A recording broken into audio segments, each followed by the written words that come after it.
Today on Inquirer, a subvariant of the highly transmissible COVID-19 Omicron variant, identified as BA.2.12.1, has been detected in the National Capital Region and in Puerto, Princesa, Palawan. During Friday's briefing, Health Undersecretary Maria Rosario Vergeire made the announcement saying that 2 fully vaccinated and boosted individuals in Metro Manila got the subvariant. Nakapag-detect na po tayo ng kaso ng BA.2.12.1 sa NCR at saka sa Puerto, Princesa, Palawan. Unang naitala ang BA.2.12.1 sa bansa sa 2 individual sa NCR. Sila ay nakapagpa-booster na kaya naman mild ang kanilang simptomas noong tinamaan sila ng virus. They have completed home isolation and are now tagged as asymptomatic and recovered. Meron po silang 39 close contacts na asymptomatic. Patuloy na inaalam ang vaccination status at kung sila ay na-test na at nakatapos na ng quarantine period. Aside from them, DOH is also looking at the possible infection of foreign nationals on a cruise ship after they visited Tubataha Reef in Palawan. Tara na! Ituloy na natin ang laban para sa Pilipinas. Thousands of supporters attended the Lenny Kiko Tandem's Thanksgiving rally in Quezon City on Friday. Vice President Leni Robredo announced the launch of her Angat Buhay program as an NGO. Sa unang araw ng Hulyo, ilulunsad natin ang Angat Buhay NGO. Bubuuin natin ang pinakamalawak na volunteer network sa kasaysayan ng ating bansa. Tuloy tayo sa pagtungo sa mga nasa laylayan at sa pag-ambagan para umangat sila.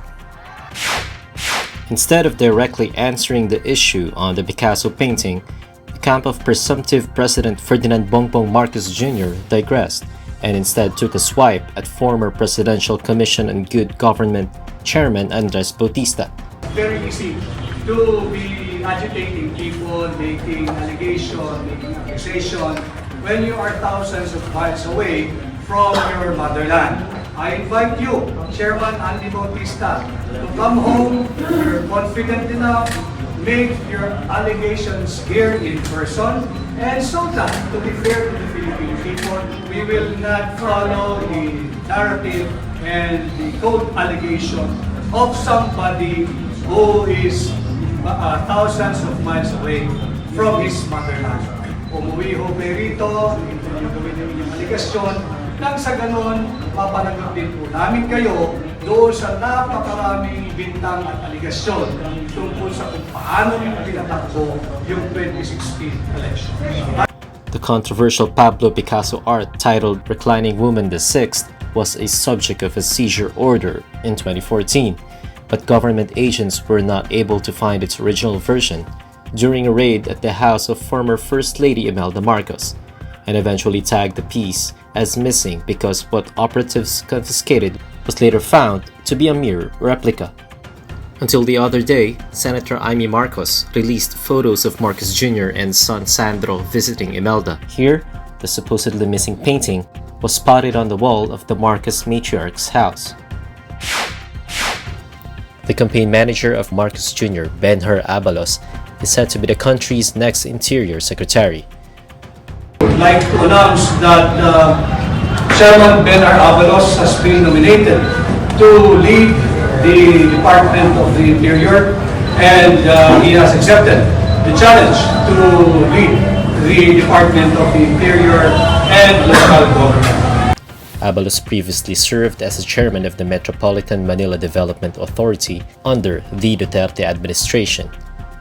He resigned from his post to be Marcos Jr.'s national campaign manager.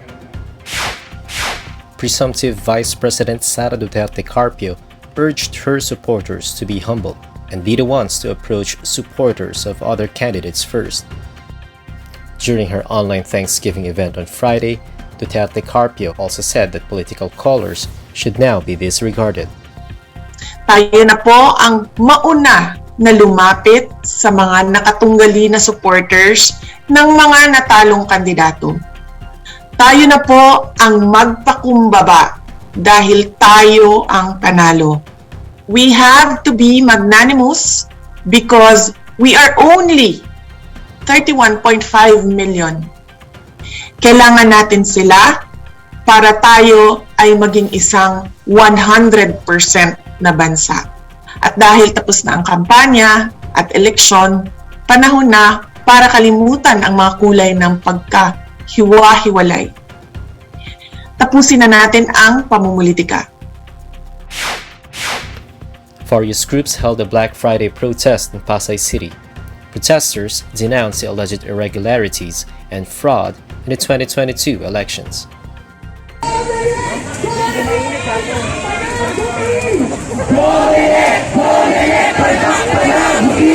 Meanwhile, the Philippine National Police has assured that those who will be joining protest rallies will not be profiled. In a statement, the PNP Public Information Office Chief Brigadier General Roderick Augustus Alba said, police officers are only deployed in areas where the protest rallies are being held to ensure peace and order.